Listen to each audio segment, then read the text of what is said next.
If I had to summarise the UK very quickly, it would be this. The UK is currently drowning in a bowl of soup of problems, and we decided to elect a fork as our lifeguard. Keir Starmer, the fork in a bowl of soup. Now, it's not even been 24 hours since he was elected as Prime Minister, and two very controversial things have already came out. The first one being is that he's completely scrapped the Rwanda plan. I agree with him doing it, but I don't agree with what the end goal of that's going to be. And the second one is that anyone driving an electric car in November 2025 and onwards will be taxed £15 a day for polluting the planet in a different country. If you don't understand what I said, pardon the accent, and two, if you understood my accent and you still don't understand, good, you understand then. So let's get into the first part here.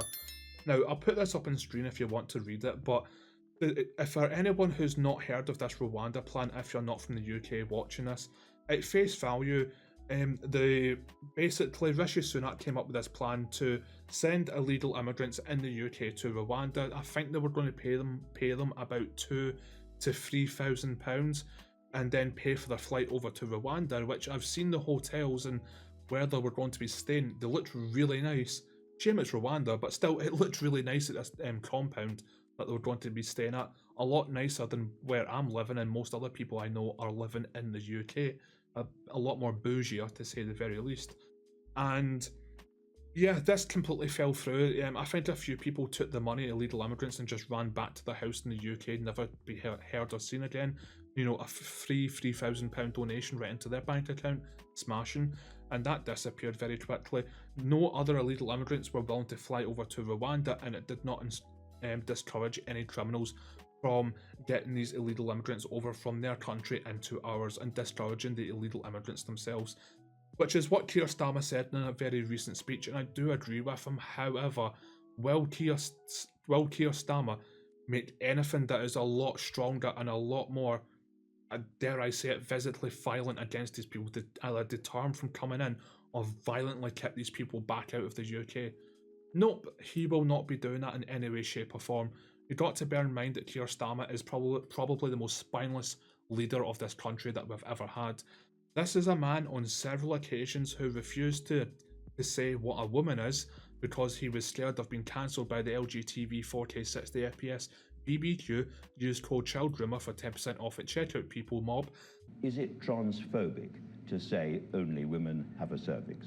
Well, it is something that shouldn't be said. It is not right. But Andrew, I don't think that... So Rosie Duffield should not have said that. Can you explain to people watching why she should not have said that? Well, Andrew, I don't think that we can just go through various things that people have said. Rosie Duffield, I spoke to Rosie earlier this week and told her that conference was a safe place for her to come, and it is a safe place for her to come.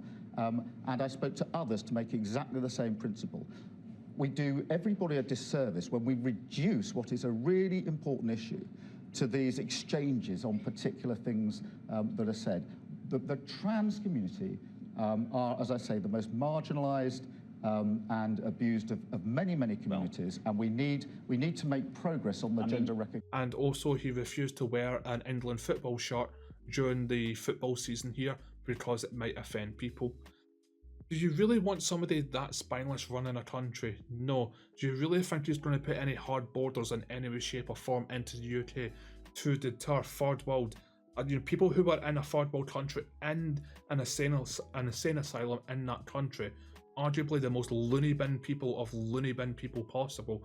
Do you think he's going to do anything to stop that? No, because he doesn't have the balls to offend the Muslim community or just the black and brown community as a whole. He's not got the balls to. So yeah, buckle up, Labour voters. It's going to get far worse over the next half a decade. Far, far worse as well.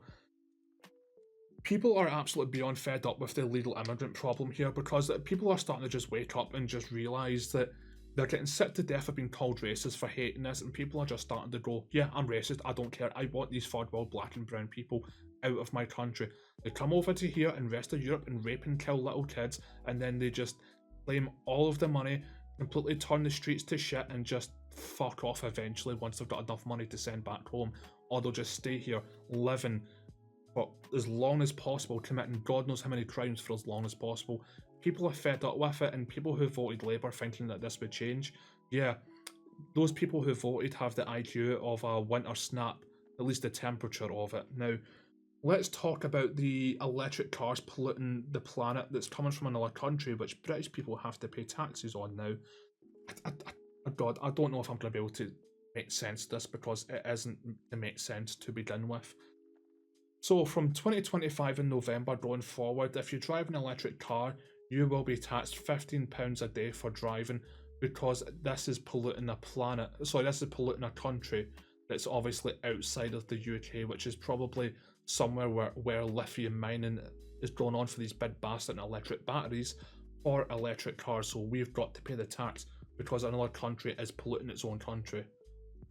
And again, you know, make it make sense, make it make sense. But yeah, it's quite funny when you think about Sadiq Khan and his whole plan of, oh, if we start taxing people on a daily basis of £25 for driving petrol or diesel, that will discourage them. And if we tax them into poverty, they'll be able to afford a, you know, a £60,000 to £100,000 electric car, which blows my mind, that fucking maths right there. Yes, let's tax people to bankruptcy so they can afford, you know, a very luxurious high-end car. Just blows my mind, his logic. But again, any black or brown leader that we've had in the UK in the past few years have only ever thought about people like themselves or how to line their pockets to the maximum. Again, Humza Yousaf, leader of Scotland in the past, exact same thing with him. Sadiq Khan, exact same thing with him. Rishi Sunak, exact same thing with him, and so on and so forth. And again, we've been taxed on that going forward, and now you will be taxed for driving an electric car because another country is polluting its own country, and British people have to pay the tax to not pollute London with non-polluting electric cars in London. Oh, it's fucking pain. Make it make sense. Make it make sense. We tried to say to people this was the end goal. It was never to clean up the planet or clean up the UK and London. No, it was just to fill their pockets for as much as possible. So it's no longer a case of, oh, are you driving petrol or diesel? Cool, we will tax you. How dare you, peasants, not drive a really posh electric car? No, it's just gotten to a point now which we warned everyone about and nobody listened and still voted for these idiots by saying they're just wanting to tax you. They don't give a fuck about the whole, you know, saving the planet, making it cleaner, making it better for our children, for generations to come. Nope. It's now a case of, if you drive, how dare you have the luxury of driving something you shouldn't be entitled to? Pay a tax. How dare you have the luxury of driving from your home to shopping, to work, and whatever else you'd like to go? How dare you? You pay as you evil person. It's just lining their pockets. And this is within the first 24 hours of him being elected as Prime Minister. Imagine how much worse this is going to be over the next, what, let's say 1800 days, or whatever 5 years is going forward. It's going to be so much worse. And again, you get what you fucking deserve, like that Joker meme. Oh god, democracy. 9 out of 10 people enjoy dying rape. But I'm going to wrap the video up there. Thank you very much for tuning in. It's greatly appreciated. If you could like, subscribe, hit the bell notification, again, it would be awesome. We're so beyond close to 1,000 subs. If we could hit that by, let's say, in the next 7 days, that would be amazing. Leave a comment down below if you agree or disagree with anything that I said. I will reply to you ASAP. And if you want to follow me on Twitter for some of the most uncensored opinions imaginable, you can follow me there as well, at rant-A-holic. Also, you can follow me on Rumble. I'm going to be starting to upload unique videos to that, and also uploading these videos to there, depending on which platform you prefer as well. Links to both Rumble and Twitter in the pinned top comment. But yeah, I love yous all, and as always, keep on rolling. Have a great day and a better week to follow. See yous!